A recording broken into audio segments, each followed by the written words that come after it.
நாமத்திற்கும் சூரியன் உதிக்கும் திசை தொடங்கி அவருடைய மகிமைக்கும் பயப்படுவார்கள். வெள்ளம் போல சத்துரு வரும்போது கர்த்தருடைய ஆவியானவர் அவனுக்கு விரோதமாக கொடியேற்றுவார். இன்னொரு விசை கூட அந்த கடைசி இதை வாசிக்கலாம். சத்துரு வெள்ளம் போல சத்துரு வரும்போது கர்த்தருடைய ஆவியானவர் அவனுக்கு விரோதமாகி கொடியேற்றுவார். இன்னொரு விசை கூட வாசிக்கலாம். வெள்ளம் போல சத்துரு வரும்போது கர்த்தருடைய ஆவியானவர் அவனுக்கு விரோதமாய் கொடியேற்றுவார். கர்த்தருடைய பிள்ளைகளே, இந்த மாதம் ஆண்டவருடைய வார்த்தைக்காக நான் காத்திருந்த போது ஆண்டவர் என்னுடைய இருதயத்திலே வைத்த ஒரு வார்த்தை, வெள்ளம் போல சத்துரு வரும்போது ஆவியானவர் கொடியேற்றுவார். ஆமென். உங்களுக்கு விரோதமாய், குடும்பங்களுக்கு விரோதமாய், வேலைக்கு விரோதமாய் ஒருவேளை நிறைய சத்துருக்கள் பெருகி இருக்கலாம். வேதம் சொல்லுகிறது அது காற்றாட்டு வெள்ளம் போல ஒருவேளை சத்துரு வரலாம். வெள்ளம் வரும்போது சில நேரங்களில் நீங்க செய்தித்தாள்களில் வாசிப்பீங்க.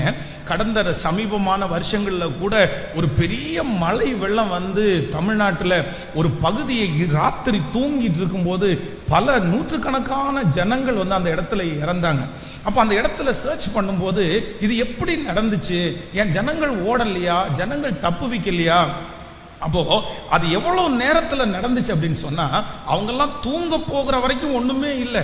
அந்த தூங்க போகிற சில நிமிஷத்துக்குள்ள காற்றாற்று வெள்ளம் அத்தனை குடும்பத்தையும் நிக்கரகம் பண்ணிருச்சு அப்படின்னு நம்ம செய்திகளில் எல்லாம் வாசித்தோம். அப்போ ஒரு வெள்ளம் என்கிறது நமக்கு நம்முடைய சிந்தனைக்கு அப்பாற்பட்ட திடீரென்று கட்டுப்படுத்த முடியாத ஒரு பிரச்சனையை தான் வேதம் வெள்ளம் என்று சொல்லுகிறது.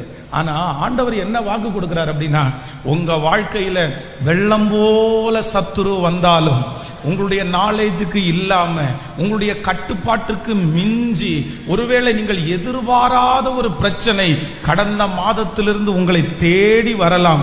ஆனால் ஆண்டவர் வாக்கு கொடுக்கிறார், வெள்ளம் போல சத்துரு வந்தாலும் உங்களுக்காக, எனக்காக கொடியேற்றுகிற ஒரு ஆவியானவருடைய வல்லமை இந்த மாதம் வெளிப்படும்.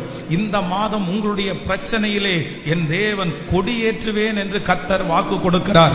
உங்களுக்கு தூரத்தில் இருந்து வருகிற அந்த பிரச்சனை, அல்லேலூயா, அதை பார்த்து மனம் உடைந்து போய் பயத்தோடு இருக்கிற கர்த்தருடைய பிள்ளைகளே, ஆண்டவர் வாக்கு கொடுக்கிறார், நீ அந்த காற்றாட்டு வெள்ளத்துக்கு பயப்படாதே. வெள்ளம் போல சத்துரு வரும்போது பயப்படாதே. பெரிய தோற்றத்தோடு வரும்போது நீ பயப்படாதே. நான் உனக்காக கொடியேற்றுவேன் என்று கர்த்தர் வாக்கு கொடுக்கிறார். இந்த மாதம் பரிசுத்த ஆவியானுடைய கொடி உங்களுடைய வீட்டிலே பறக்கும்.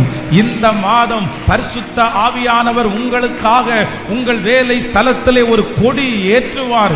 உங்களுடைய பிரச்சனையின் மத்தியிலே கர்த்தர் வாக்கு கொடுக்கிறார், இந்த மாதம் நான் பரிசுத்த ஆவியானவர் உங்களுக்காக கொடியேற்றுவார். சத்துரு வெள்ளம் போல வரும்போது ஆவியானவர் எனக்காய் கொடியேற்றுவார்.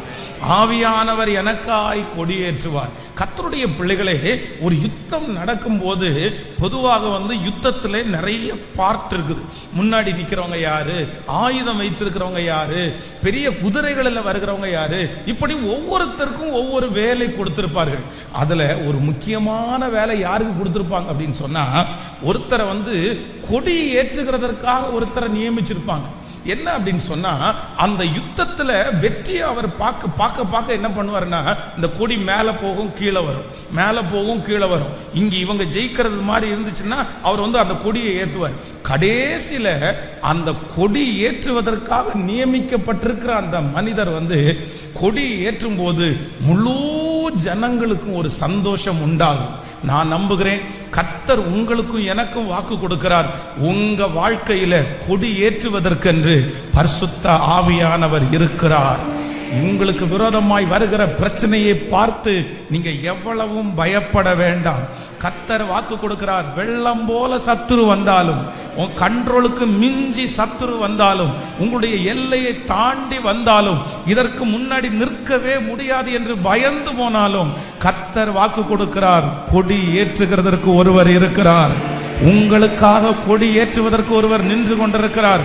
நீங்கள் யுத்த களத்திலே நிற்கிறீர்கள். யுத்தம் நடந்து கொண்டிருக்கிறது. கர்த்தர் வாக்கு கொடுக்கிறார், அந்த யுத்தம் முடிவிலே இந்த மாதம் நிறைய பேருடைய வாழ்க்கையிலே கொடி ஏற்றப்படும். கொடி ஏற்றப்படும். பரிசுத்த ஆவியானவர் நமக்காய் கொடி ஏற்றுவார். இந்த வசனத்தை நான் தியானித்துக் கொண்டிருக்கும் போது விசேஷமாய் ஒரு 3 காரியத்தை ஆண்டவர் என்னுடைய இருதயத்தில் வைத்தார். எனக்கு ரொம்ப சந்தோஷமா இருந்து இந்த மாதம் ஆண்டவர் நமக்கு எல்லாருக்கும் அந்த வார்த்தையை தான் கத்த தரப்போறாரு. அப்படின்னா ஒரு யுத்தம் நடக்கும் போது இந்த கொடி ஏற்றுகிறதுல என்ன ஆசீர்வாதம் இருக்குது அப்படின்றத நான் தியானித்தேன். வேதம் சொல்லுகிறது, சத்துரு வெள்ளம் போல வரும்போது ஆவியானவர் எனக்காக என்ன பண்ணுவார் அப்படின்னா கொடி ஏற்றுவார். இந்த கொடி அப்படின்ற ஒன்று ரொம்ப முக்கியமான ஒன்று. பாருங்க, ஒரு கட்சி வச்சுட்டாங்க அப்படின்னு சொன்னா அந்த கட்சியில என்ன ரொம்ப முக்கியம்னா அந்த கட்சியினுடைய கொடி இருக்கு பாருங்க, அதை ரொம்ப இம்பார்ட்டண்டா அவங்க செய்வாங்க. அதனுடைய கலர், அதுல கொடுக்கப்பட்டிருக்கிற அந்த முத்திரை, இது எல்லாத்தையுமே ரொம்ப யோசிச்சு அதுக்கு ஒவ்வொன்றுக்கு பின்னாடி ஒவ்வொரு அர்த்தத்தை வைத்திருப்பார்கள். ஒரு கட்சிக்கு ஒரு கொடி ரொம்ப முக்கியம், ஒரு தேசத்திற்கு ஒரு கொடி முக்கியம். இந்த கொடி என்கிற ஒன்றை யாருமே அவ்வளவு சீக்கிரமாய் அவமதிச்சிட முடியாது. அப்படி அவமதிக்கிறவர்களுக்கு பாத்தீங்கன்னா ரொம்ப தண்டனை உண்டாகும். நம்ம பாருங்களேன், இந்த தேசிய கொடியை இப்ப பிளாஸ்டிக்ல தேசிய கொடி பண்றது இல்ல. காரணம் என்ன அப்படின்னா, இந்த தேசிய கொடியை கீழே போட்டுறாங்க, காலில் மிதிச்சிடுறாங்க, அதை குப்பை தொட்டியில போட்டுறாங்கன்றதுக்காக தேசிய கொடி இப்பொழுது பிளாஸ்டிக்ல பிரிண்ட் பண்ணப்படுவதில்லை.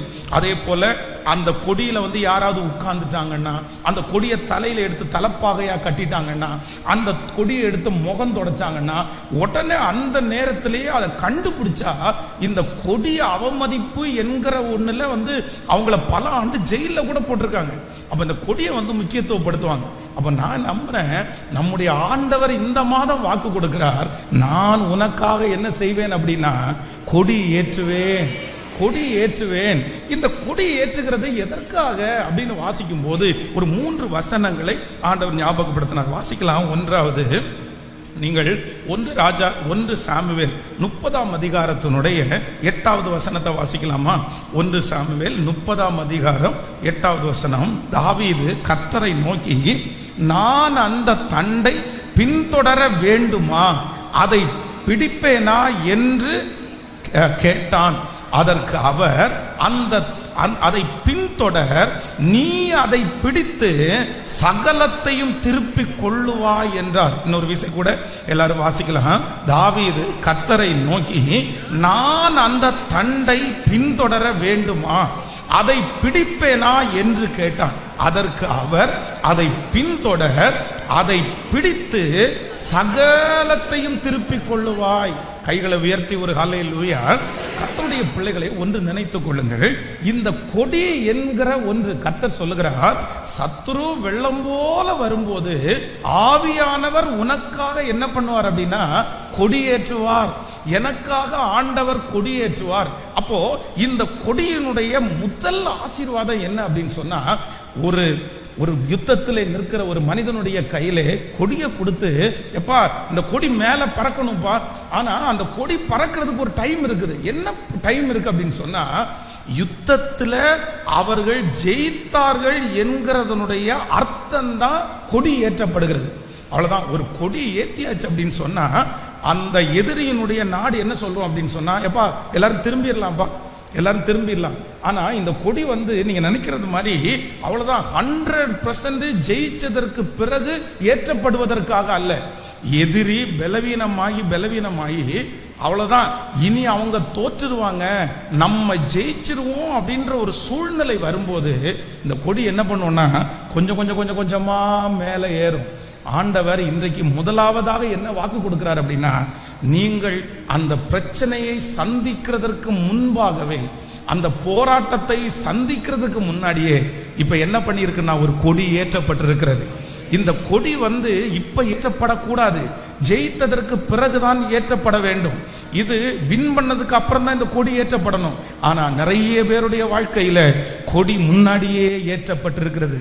காரணம் என்ன அப்படின்னா, இந்த யுத்தத்துல கர்த்தர் வாக்கு கொடுக்கிறார், எதிரி அல்ல, நீங்கள் ஜெயிப்பீர்கள் என்கிறதை கர்த்தர் முன்கூட்டியே ஆண்டவர் யுத்தத்தை தொடங்குறதற்கு முன்பாகவே, யுத்தம் நடந்து கொண்டிருக்கும் போதே உங்களுக்காக ஒரு கொடி ஏற்றப்பட்டு கொண்டிருக்கிறது. இந்த சத்தத்தை கேட்டுக்கொண்டிருக்கிற யாரோ ஒருவர், ஐயோ இந்த யுத்தத்துல நான் ஜெயிப்பேனா, இந்த யுத்தத்துல நான் தோற்று போயிருவேனா, இந்த யுத்தத்தை தொடங்குறதற்கு கூட எனக்கு பலன் இல்லையே, இந்த யுத்தத்தினுடைய முடிவு என்ன ஆகும், இந்த சூழ்நிலையினுடைய முடிவு என்ன ஆகும். ஆனால் ஆண்டவர் இன்றைக்கு திரும்பி பார்க்க சொல்லுகிறார். நீங்கள் திரும்பி பார்க்கும் போது உங்களுக்காக ஒரு கொடி ஏற்றப்பட்டிருக்கிறது. அந்த கொடிக்கு என்ன அர்த்தம் என்றால், கர்த்தர் வாக்கு கொடுக்கிறார், இந்த யுத்தத்திலே ஜெயம் உங்களுக்கு என்று ஏற்கனவே நிர்ணயிக்கப்பட்டு விட்டது. நம்புறவங்க கரங்களை தட்டி, இந்த யுத்தத்திலே ஒரு தேவனுடைய பிள்ளை தோற்று போக போவது இல்லை. கர்த்தர் வாக்கு கொடுக்கிறார், இந்த யுத்தத்திலே நீ தோல்வி அடைய மாட்டாய். ஏற்கனவே ஜெயம் உங்களுக்காக குறிக்கப்பட்டிருக்கிறது. ஆமென். சத்துரு வெள்ளம் போல வரும்போது ஆவியானவர் எனக்காக கொடி ஏற்றுவேன். அதைத்தான் இந்த வேத வசனத்துல வாசித்தோம்.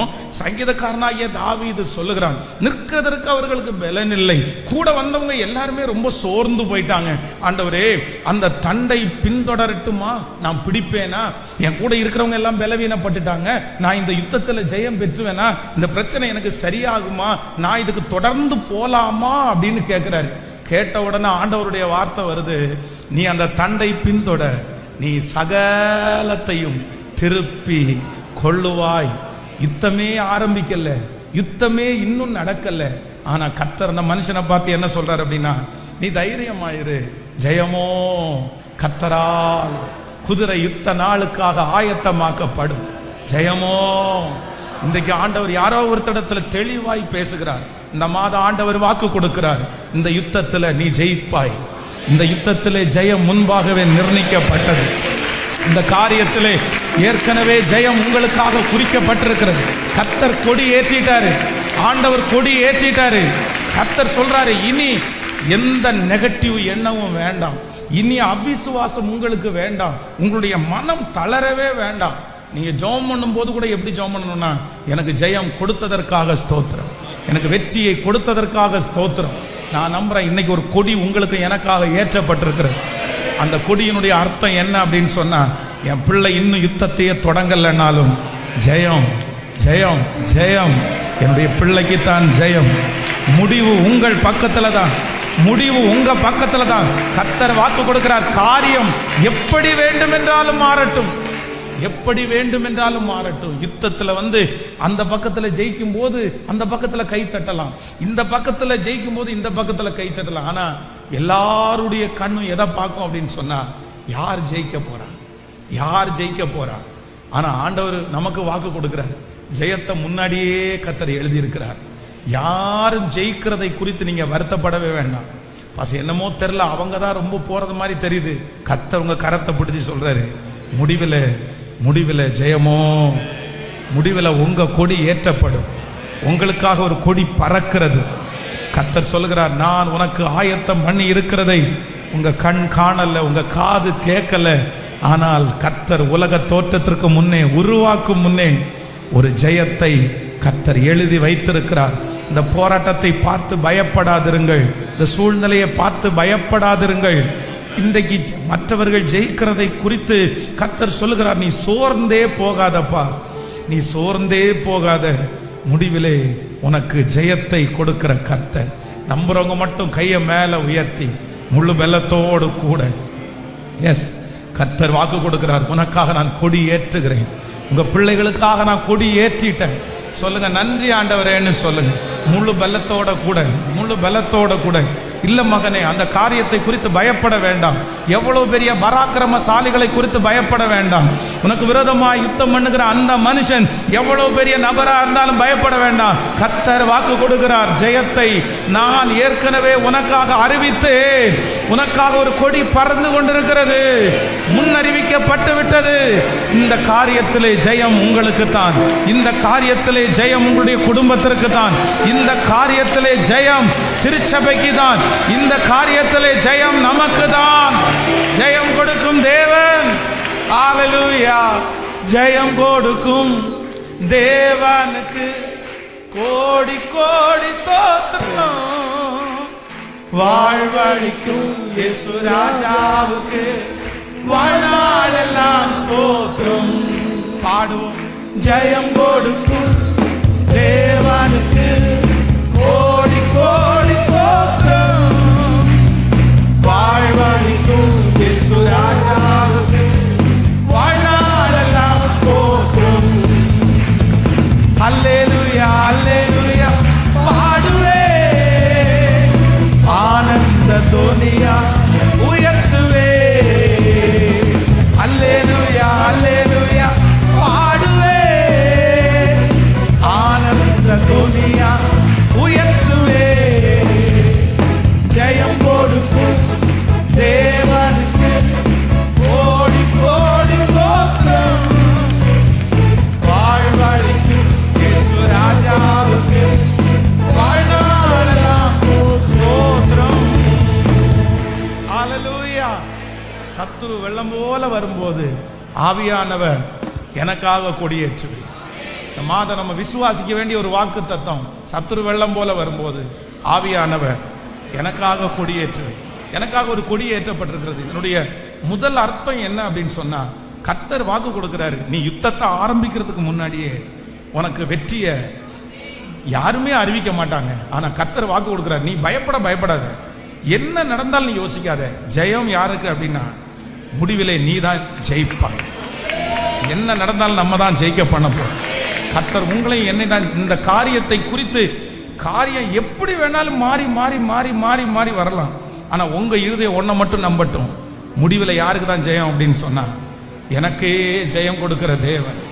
அது காரியம் சமயம் வரும்போது கர்த்தர் மாற்றுவார். அந்த ஸ்கோர் வந்து பாருங்க, சில நேரத்தில் முடிவு எடுப்பாங்க. அதை அந்த கிரிக்கெட் எல்லாம் நிறைய பேர் பார்ப்பாங்க பாருங்களேன். இந்த கடைசியில் வந்து 6 பாலுக்கு 20 ரன்னு தேவை அப்படின்னும் போது முழு உலகம் நிறைய நேரத்தில் பதட்டமாக அப்படியே இருப்பாங்க.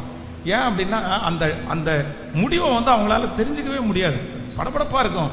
அடிப்பாங்களா அடிக்க மாட்டாங்களா, ஐயோ இந்த 3 பாலையும் அவன் அட்டன் பண்ணாதான், இந்த 3 பால்ல 2 பால 6 அடிச்சாதான் அப்படின்னு எல்லாம் இருக்கும் பாருங்களேன். மொத்த பேரும் ஈகரா வெயிட் பண்ணுவாங்க. அதர் டீம் 2 பேருக்குமே தெரியாது. ஆனா கடைசியில் பார்த்தீங்கன்னா ஒரு டீம் ஜெயிக்கும் பாருங்களேன். ஆனா அந்த டீமுடைய ஜெயம் ஏற்கனவே முன்னறிவிக்கப்பட்டிருக்கிறது. நான் நம்புறேன், கடைசி நேரம் வரைக்கும் நிறைய மாற்று கருத்துக்கள் இருக்கலாம், நிறைய பேருடைய பார்வை வித்தியாசமா இருக்கலாம். ஆனா ஆண்டவர் முன்னாடியே உங்களுக்கு சொல்லிட்டாரு, நீ யுத்தத்தை ஸ்டார்ட் பண்றதுக்கு முன்னாடியே சொல்லிட்டாரு, நீ பயமே படாத, ஜெயம் கொடி கர்த்தர் ஏற்றி. இது தீர்க்க தரிசனமான வார்த்தை, இது தீர்க்க தரிசனமான வார்த்தை, இது தீர்க்க தரிசனமான வார்த்தை. கர்த்தர் சொல்லுகிறார், இந்த யுத்தம் உங்களுடையது அல்ல, இந்த யுத்தத்தை பண்ண போகிறவர் கர்த்தர், இந்த யுத்தத்திற்கு முன்னின்று நடத்த போகிறவர் கர்த்தர். அவர் ஆரம்பித்த யுத்தம் தோற்பது இல்லை, அவர் இருக்கிற யுத்தம் தோற்பதே இல்லை. ஹல்லேலூயா. நம்பர் 2, இரண்டாவதாக இந்த கொடி என்கிறதனுடைய அர்த்தம் அப்படி அதை குறித்து நான் தியானிக்கும் போது ஒரு வசனத்தை வாசிச்சு எடுத்துக்கொள்ளலாம். ஏசாயாவின் தீர்க்க தரிசன புஸ்தகம் 40ஆம் அதிகாரத்தினுடைய 2வது வசனத்தை வாசிக்கலாமா? ஏசாயாவின் தீர்க்க தரிசன புஸ்தகம் 40ஆம் அதிகாரத்தினுடைய 2வது வசனம் வாசிக்கலாம். எருசலேமுடன் பட்சமாய் பேசி அதன் போர் முடிந்தது என்றும் அதன் அக்கிரமம் நிவர்த்தி ஆயிற்று என்றும் அது தன் சகல பாவங்களின் நிமித்தம் கர்த்தரின் கையில் இரட்டிப்பாய் அடைந்து தீர்ந்தது என்றும் அதற்கு கூறுங்கள் என்று உங்கள் தேவன் சொல்லுகிறார். இன்னொரு விஷயம் கூட வாசிக்கலாம். எருசலேமுடன் பட்சமாய் பேசி அதன் போர் முடிந்தது என்றும் அதன் அக்கிரமம் நிவர்த்தி ஆயிற்று என்றும் அது தன் சகல பாவங்களின் நிமித்தமும் கர்த்தரின் கையில் இரட்டிப்பாய் அடைந்து தீர்ந்தது என்றும் அதற்கு கூறுங்கள் என்று உங்கள் தேவன் சொல்லுகிறார். அல்லேலூயா. கர்த்தருடைய பிள்ளைகளே, ஒரு யுத்தம் நடந்து கொண்டிருக்கும் போது ஒரு கொடி ஏற்றப்பட்டால் முதலாவது அர்த்தம் அவ்வளவுதான், அந்த யுத்தத்தில் அவங்க ஜெயிச்சிட்டாங்க அப்படின்னு அர்த்தம். இரண்டாவது என்ன அர்த்தம் அப்படின்னு சொன்னா, இதுக்கு மேல என்ன பண்ணக்கூடாது அப்படின்னா போர் போடக்கூடாது. அதைத்தான் கர்த்தர் வாக்கு கொடுக்கிறார்.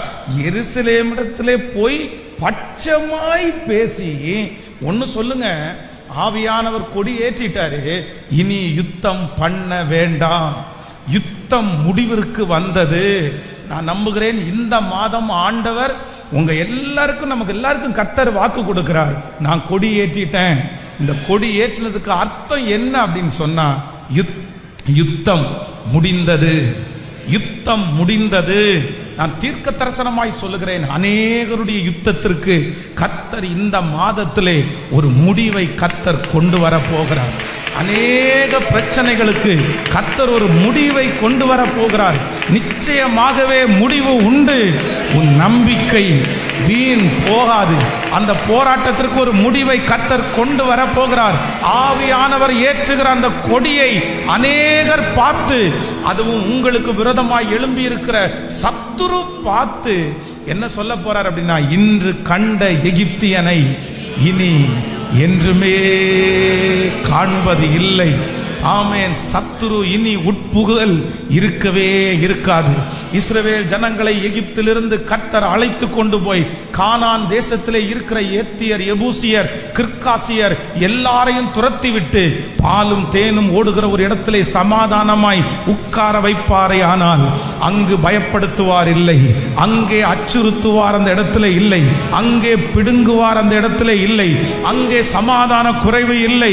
கர்த்தர் வாக்கு கொடுக்கிறார், நான் யுத்தமே இல்லாத ஒரு சமாதானமான இடத்திலே உன்னை கொண்டு போய் வைப்பேன் என்று இஸ்ரவேல் ஜனங்களுக்கு வாக்கு கொடுத்த அந்த தேவனுடைய மகிமை இந்த சத்தத்தை கேட்டுக்கொண்டிருக்கிற ஒவ்வொருத்தர் மேலும் இப்பொழுது கடந்து வருகிறது.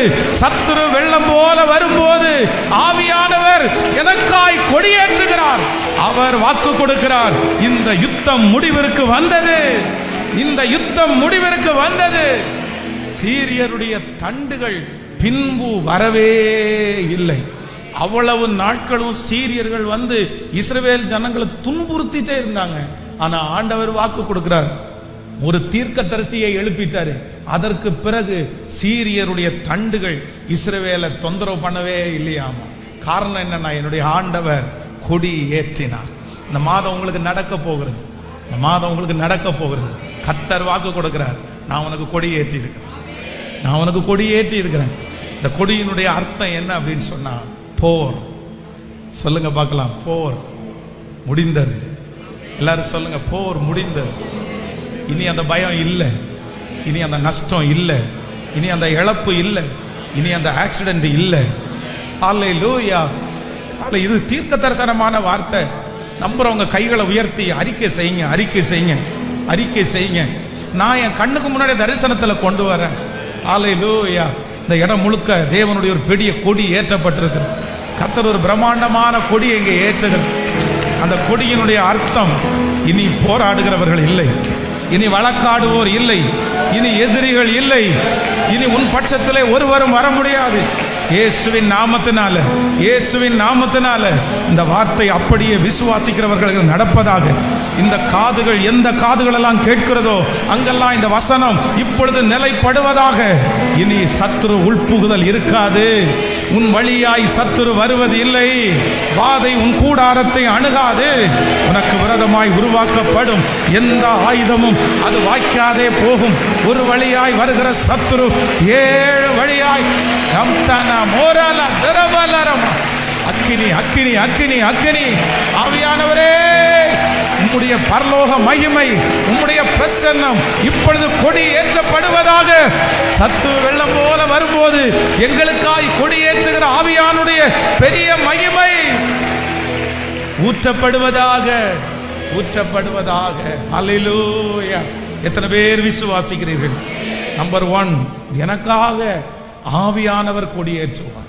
அதனுடைய முதல் அர்த்தம் என்ன அப்படின்னு சொன்னா, எனக்கு யுத்தத்தை நான் நடத்தி கொண்டே இருக்கும் போதே என்னுடைய ஜெயம் முன்குறிக்கப்பட்டு விட்டது. என்னுடைய ஜெயம் முன்குறிக்கப்பட்டு விட்டது. இன்னைக்கு இருக்க நிறைய பேருடைய ஜெயம் முன்குறிக்கப்பட்டு விட்டது. கர்த்தர் எழுதிட்டாரு, கர்த்தர் எழுதிட்டாரு. உங்க பேரை கர்த்தர் எழுதிட்டாரு. அந்த அவார்டில் உங்க பேரை எழுதிட்டாரு கர்த்தர். இந்த டீமுக்கு தான் இது கிடைக்க போகுதுன்னு கர்த்தர் முன்குறிச்சிட்டாரு. அதை மாற்றுவதற்கு ஒருவராலும் முடியாது. எத்தனை பேர் போராடினாலும் அந்த கப்பில் உங்க பேர் எழுதப்பட்டிருக்கிறதுனால அது வேற யார் கையிலையும் போகாது. அந்த ஜெயம் உங்க கையில தான் வரும் என்று கர்த்தர் வாக்கு கொடுக்கும். நம்பர் 2, இரண்டாவதாக எனக்காக ஆண்டவர் கொடியேற்றுகிறார். கொடி பறக்குது. ஏன் அப்படின்னு சொன்னா, அவ்வளவுதான், எல்லாரும் அவங்கவுங்க கிளம்பிருங்க. இனி என் பிள்ளையோட என்ன பண்ண முடியாதுன்னா, போராடவே முடியாது. அல்லேலூயா. நான் இன்றைக்கு உண்மையிலேயே ரொம்ப சந்தோஷப்படுகிறேன். இந்த காலை ஆராதனைக்காக சந்தோஷப்படுகிறேன். ஸோ 6 o'clock 5 o'clock ஜபம் நடக்கும்போது எல்லா ஜன்னலையும் பூட்டி எல்லா வாசலையும் க்ளோஸ் பண்ணி எதையுமே திறக்காதீங்கப்பா, கொஞ்சம் சத்தம் கூட போகக்கூடாது அப்படின்னு நினச்சி ப்ரேயர் முடிச்சா கரெக்டாக 6 மணி ஜபம் முடியும் போது ஆப்போசிட்டில் இருக்கிற ஒரு 3 பேர் வந்து இந்த வாசல்லே நிற்பாங்க.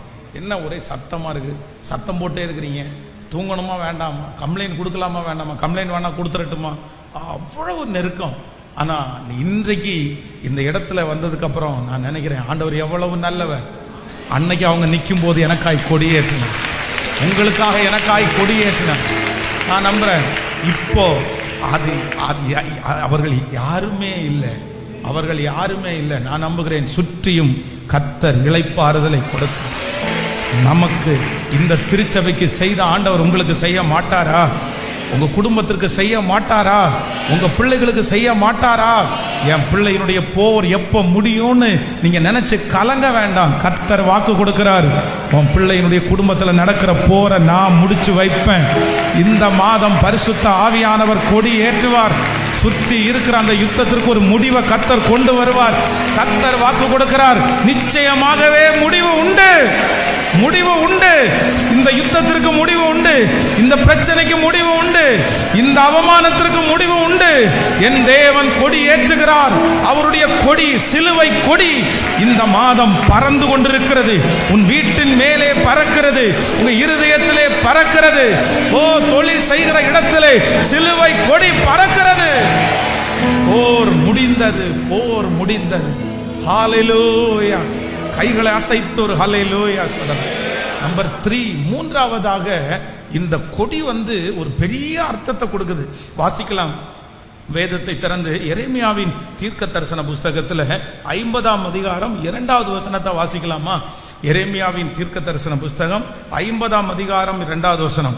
பாபிலோன் பிடிபட்டது, பேல் வெட்கப்பட்டது, மேராத்தாக் நொறுங்குண்டது, அதனுடைய சிலைகள் லச்சை அடைந்து அதனுடைய விக்கிரகங்கள் நொறுங்கி போயின என்று ஜாதிகளுக்குள்ளே அறிவித்து பிரசித்தம் பண்ணுங்கள்.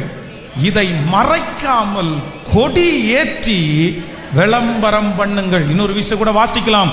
பாபிலோன், எல்லாரும் சேர்ந்து, பாபிலோன் பிடிபட்டது, பேல் வெட்கப்பட்டது, மெரேத்தாக்கு நொறுங்குண்டது, அதனுடைய சிலைகள் லச்சை அடைந்து அதனுடைய விக்கிரகங்கள் நொறுங்கி போயின என்று ஜாதிகளுக்குள்ளே அறிவித்து பிரசித்தம் பண்ணுங்கள். இதை மறைக்காமல் கொடியேற்றி விளம்பரம் பண்ணுங்கள். ஹல்லேலூயா. இந்த கொடி எதற்காக ஏற்றப்படுது அப்படின்னு சொன்னா, எப்பா கொடி ஏற்றுங்க. இந்த கொடி ஒரு பெரிய விளம்பரம். எதுக்கு விளம்பரம் அப்படின்னு சொன்னா, இந்த பேல் கவிழ்ந்தது, பேல் வெட்கப்பட்டது, மெரேதாக் நொறுங்குண்டது, இந்த வெற்றியினுடைய செய்திய உலகமெல்லாம் சொல்றதற்கு அன்னைக்கு பயன்படுத்தப்பட்ட ஒரு பெரிய ஆயுதம் என்ன அப்படின்னா இந்த கொடி. இந்த கொடி பறந்திருக்கிறத பார்த்த உடனே நிறைய பேர் என்ன நினைப்பாங்க அப்படின்னா, இவங்க ஜெயிச்சிட்டாங்கப்பா, இவங்க ஜெயிச்சிட்டாங்கப்பா. கர்த்தர் இந்த மாதம் கொடியேற்றுவேன் என்று வாக்கு கொடுக்கிறார். என்னன்னா, உங்க ஜெயத்தை நீங்க சந்தோஷப்படுகிறத சகல ஜனங்களுக்கு முன்பாகவும் கர்த்தர் காண்பிப்பேன் என்று கர்த்தர் வாக்கு கொடுக்கிறார். உங்களோட ஆண்டவர் இருக்கிறத கர்த்தர் நிரூபிப்பார். நீங்க ஜெயிச்சத அநேகருக்கு கர்த்தர் காண்பிப்பார். நீங்கள் மற்றவருடைய கண்களுக்கு அற்பமாய் எண்ணப்பட்டிருக்கிற நாள் சீக்கிரமாய் மாறும். உங்க குடும்பம் அற்பமாய் நினைக்கிற அந்த நாள் சீக்கிரமாய் மாறும். ஆண்டவர் வாக்கு கொடுக்கிறார். இல்ல மகளே, நான் கொடியேற்றுவேன். இல்ல மகனே, நான் கொடியேற்றுவேன். அந்த கொடியை பார்க்கும் போதெல்லாம் நிறைய பேர் பார்ப்பாங்க, அவன் ஜெயிச்சிட்டான், அவன் ஜெயிச்சிட்டான். மலை மேல் இருக்கிற பட்டணம் மறைந்திருக்க மாட்டாது. சகல ஜனங்களை பார்க்கலும், உனக்கு எதிராய் நிற்கிற சகல சக்தியை பார்க்கலும் இதோ ஒன்றே ஒன்று மட்டும் உயர்ந்திருக்கிறது. அது உங்கள் பேரிலே எழுதப்பட்ட கொடி. அந்த கொடி கர்த்தர் வாக்கு கொடுக்கிறார். சகல ஜனங்களுக்கு முன்பாகவும் நான் உன்னை தெரியப்படுத்துவேன், நான் வெளியரங்கப்படுத்துவேன், நான் விளம்பரப்படுத்துவேன். மலை மேல் இருக்கிற பட்டணம் மறைந்திருக்க மாட்டாது. இந்த மாதம் இந்த பலிபீடத்திலிருந்து கர்த்தருடைய வார்த்தை வருகிறது. சிலரை கர்த்தர் அங்கீகரிக்க போறார். சிலரை கர்த்தர் எடுத்து உன்னதத்தில் உட்கார வைக்க போறார். சிலரை நிறைய பேர் பிரமிப்பாய் பார்க்க போகிறார்கள். கர்த்தர் வாக்கு கொடுக்கிறார், நான் உனக்காக கொடியேற்றுவேன். உங்க ஜெயத்தை குறித்து அநேகருக்கு இந்த மாதம் ஆண்டவர் தெரியப்படுத்துவேன். எல்லாருக்கும் முன்னாடியும் ஆண்டவர் உங்களை நிறுத்துகிற காலம் சீக்கிரமாய் வரப்போகிறது. நிறைய பேருக்கு தலைமைத்துவத்தை ஆண்டவர் தரப்போறாரு. நிறைய பேருக்கு அதிகாரத்தை ஆண்டவர் தரப்போறாரு. எத்தனை ஆயிரங்கள் பேர் நின்றாலும் நீங்க உங்க கொடி உயர்ந்திருக்க போகிறது. நீங்க மேல இருப்பீங்க. கர்த்தர் சொல்றார், நான் உன்னை விளம்பரப்படுத்துவேன். நம்புறவங்க எத்தனை பேர் ஆமோதிக்கிறீங்க? உங்களை நிறைய பேருக்கு தெரிகிற அளவுக்கு கர்த்தர் கொண்டு வருவாரு. உங்க எதிரிகள் பார்ப்பார்கள், உங்க கொடி உயர பறந்திருக்கும். அவன் ஜெயிச்சிட்டான் போல, அவன் ஜெயிச்சிட்டான் போல. நான் நம்புறேன். நீங்க போய் சொல்ல வேண்டாம், நீங்க போய் சொல்ல வேண்டாம். உங்களுக்காக பரிசுத்த ஆவியானவர் ஒரு கொடி ஏற்றுவார். அந்த கொடியை எதிரி பார்ப்பாங்க. பார்த்த உடனே முடிவு பண்ணிடுவாங்க, இவன் ஜெயிச்சிட்டான், இவன் ஜெயிச்சிட்டான். நீங்க ஜெயிச்ச செய்தி உங்கள் எதிரிகளுக்கு போய் சேரும். நீங்கள் ஜெயித்த அந்த செய்தி உங்களை சுற்றி இருக்கிறவர்களுக்கு போய் சேரும். உங்களை குறைவாய் நினைத்த நிறைய பேருக்கு இந்த மாதம் ஆண்டவர் வாக்கு கொடுக்கிறார், நான் நீ ஜெயிச்ச செய்தியை அவங்களுக்கு கண்டிப்பா நான் சொல்லுவேன். ஹல்லேலூயா. எத்தனை பேர் விசுவாசிக்கிறீர்கள்? சத்துரு வெள்ளம் போல சத்துரு வரும்போது ஆவியானவர் எனக்காய் கொடியேற்றுவேன். இப்போ அந்த பிக்சரை உங்க கண்ணுக்கு முன்னாடி கொண்டு வாங்க. ஒரு பெரிய காற்றாட்டு வெள்ளம் போல ஒரு யுத்தம் அப்படியே உங்களுக்கு நேராய் வருகிறது. ஆனா இங்க பின்னாடி இன்னும் ஒருத்தர் மட்டும் கொடியை ஓங்கி பிடிக்கிறாரு. அதுக்கு 3 காரணம் இருக்குது. நம்பர் 1, முதலாவதாக நீ எவ்வளவு வீரியமா வந்தாலும் என் பிள்ளை ஜெயிச்சிருவான். ஜெயம் அவனுக்கு தான், ஜெயம் அவனுக்கு தான். கர்த்தர் முதலாவது கொடி ஏற்றுறாரு. 2வதாக கர்த்தருடைய கொடி ஏற்றுது. நீ தயவு செய்து பின்னாடி போப்பா, நிறுத்தி இருப்பா, என் பிள்ளை ஜெயிச்சிட்டான். போரை கர்த்தர் நிறுத்துகிறார். 3வதாக அந்த கொடி கர்த்தர் வாக்கு கொடுக்கிறார், இல்ல சத்துருக்கள் எல்லாருக்கும் என் பிள்ளை ஜெயிச்சான் என்கிறதை விளம்பரப்படுத்துகிறார். ஹல்லேலூயா. வெள்ளம் போல சத்துரு வந்தாலும் ஆவியானவர் இந்த மாதம் தீர்க்க தரிசனமான வார்த்தை. வெள்ளம் போல சத்துரு வந்தாலும் ஆவியானவர் எனக்காய் கொடி ஏற்றுவேன். ஒரு 10 டைம் சத்தமா எல்லாரும் சொல்லுங்க, வெள்ளம் போல சத்துரு வந்தாலும் ஆவியானவர் எனக்காய். சொல்லுங்க எல்லாரும் சத்தத்தை உயர்த்தி, வெள்ளம் போல சத்தம். நன்றியப்பா, நன்றியப்பா. சொல்ல சொல்ல மகிமை. ஹல்லேலூயா. என்னுடைய தரிசன கண்களாய் நான் பார்க்கிறேன். என்னுடைய தரிசன கண்களால் நான் பார்க்கிறேன். ஓ ஹல்லேலூயா. வெள்ளம் போல சத்தான் வந்தாலும் ஆவிதாமே கொடி பிடிப்பா. வெள்ளம் போல சத்தான் வந்தாலும் ஆவிதாமே கொடி பிடிப்பா. அஞ்சாதே மகனே, நீ அஞ்சாதே என் மகனே. பாடுவோம், அஞ்சாதே என் மகனே, நீ அஞ்சாதே என் மகளே. வெற்றி கோடி பிடித்திடுவோம், நாம் வீர நடை நடத்திடுவோம். வெற்றி கோடி பிடித்திடுவோம், நாம் வீர நடை நடத்திடுவோம். ஹல்லேலூயா. எல்லாரும் அப்படியே எழும்பி நின்று இந்த பாடலை பாடி கர்த்தரை மகிமைப்படுத்த போறோம். சத்துரு வெள்ளம் போல வந்தாலும் ஆவியானவர் எனக்காய் கொடியேற்றுவேன். இந்த மாதம் ஆண்டவர், இந்த ஏப்ரல் மாதம் நமக்கு கொடுக்கிற ஒரு நல்ல வாக்கு தத்தம். சத்துரு வெள்ளம் போல வந்தாலும் ஆவியானவர் எனக்காக கொடி ஏற்றுவேன். எந்த பிரச்சனை காற்றாற்று வெள்ளம் போல எனக்கு எதிராய் வந்தாலும் எனக்கு பின்பாக அந்த வெற்றியை அறிவிப்பு கொடுக்கிற ஒரு இயேசு, ஒரு பரிசுத்த ஆவியானவர் எனக்காக இருக்கிறார். சத்துரு வருவதற்கு முன்பாகவே எனக்காக அவர் கொடி ஏற்றுகிறார். அவர் ஏற்றுகிற கொடிக்கு 3 விதமான அர்த்தம் உண்டு. ஒரு அர்த்தம், முதலாவது அர்த்தம், எனக்கு ஜெயம் நிர்ணயிக்கப்பட்டது, எனக்கு ஜெயம் முடிவிற்கு வந்தது, நான் தான் ஜெயிக்க போகிறேன் என்கிறதற்காக கொடி ஏற்றப்பட்டது. 2வது, என்னுடைய கொடிக்கு அர்த்தம் இனி போர் செய்யக்கூடாது, இனி போரை நிறுத்துங்கள் என்கிறதற்காக பரிசுத்த ஆவியானவர் எனக்காய் கொடியேற்றுகிறார். மூன்றாவதாக எனக்காக பரிசுத்த ஆவியானவர் கொடியேற்றுவதற்கு அர்த்தம், என் பிள்ளையினுடைய ஜெயத்தை விளம்பரப்படுத்துங்கள். என் பிள்ளை ஜெயித்தான், என் பிள்ளை ஜெயித்தான். வெள்ளம் போல சத்துரு வந்தாலும் ஆவியானவர் கொடியேற்றுவார், கொடியேற்றுவார். எவ்வளவு பெரிய பிரச்சனை வந்தாலும் உங்கள் இருதயம் கலங்கவே வேண்டாம். உங்களுக்காக பரிசுத்த ஆவியானவர் கொடி ஏற்றிவிட்டார். ஜெயம் நிர்ணயிக்கப்பட்டது. நம்புறவர்கள் கரங்களை தட்டி ஆமே. இந்த பாடலை எல்லாரும் கரங்களை தட்டி வெள்ளம் போல. நன்றியப்பா. வெள்ளம் போல சத்தான் வந்தாலும் ஆவிதாமே கொடி வெடிப்பா. பாடும். வெள்ளம் போல சத்தான் வந்தாலும் ஆவிதாமே கொடி பிடிப்பா. அஞ்சாதே மகளே, நீ அஞ்சாதே மகளே, அஞ்சாதே மகளே, நீ அஞ்சாதே மகளே. ஹல்லேலூயா. வெற்றி கோடி பிடித்திடுவோம், நம் வீர நடை நடந்திடுவோம். வெற்றி கோடி பிடித்திடுவோம், நம் வீர நடை நடந்திடுவோம். 1000 தான் துன்பம் வந்தாலும் அணுகாது, அணுகாது. 1000 தான் துன்பம் வந்தாலும் அணுகாது, அணுகாது. ஆவி பட்டயம் உண்டு, நாம் அழகை வென்று விடுவோம். ஆவி பட்டயம் உண்டு, நாம் அழகை வென்று விடுவோம். சேர்ந்து சொல்லுங்க. வெற்றி கோடி பிடித்திடுவோம், நாம் வீர நடை நடத்திடுவோம். வெற்றி கோடி பிடித்திடுவோம், வீர நடை நடத்திடுவோம். காடானாலும் மேடானாலும் என் கர்த்தருக்கு பின்னாடவோம்.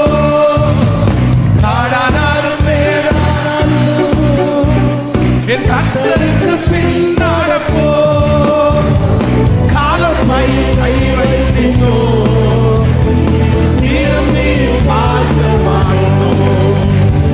காலம் கை வைத்தினோ இனி திரும்பி பார்க்க மாட்டோம். கைகளை மேல வெற்றி கோடி பிடித்திடுவோம்.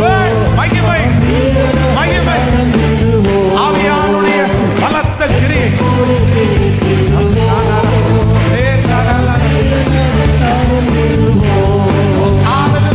கோலியாத்தை முறியடிப்போம் இயேசுவின் நாமத்தினால். கோலியாத்தை முறியடிப்போம். நடக்கட்டும் அப்பா. இயேசுவின் நாமத்தினால்.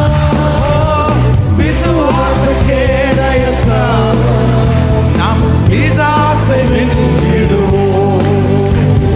விசுவாச கேடயத்தால் நம் பிசாசை வென்றிடுவோம். கைகளை மேல தட்டி வெற்றி கோடி பிடித்திடுவோம், நம் வீர நடை நடந்திடுவோம். வெற்றி கோடி பிடித்திடுவோம், நம் வீர நடை நடந்திடுவோம். கரங்களை தட்டி கர்த்தர் கொடுத்த வார்த்தைக்காக கரங்களை தட்டி நீ நல்லவர், நீ நல்லவர், நல்லவர், நல்லவர், நல்லவரப்பா, நல்லவர். உடைய பிள்ளைகள் ஒவ்வொருவருக்காக நான் ஜெபிக்கிறேன். இந்த மாதத்தை நீ தந்ததற்காக நன்றி ஆண்டவரே.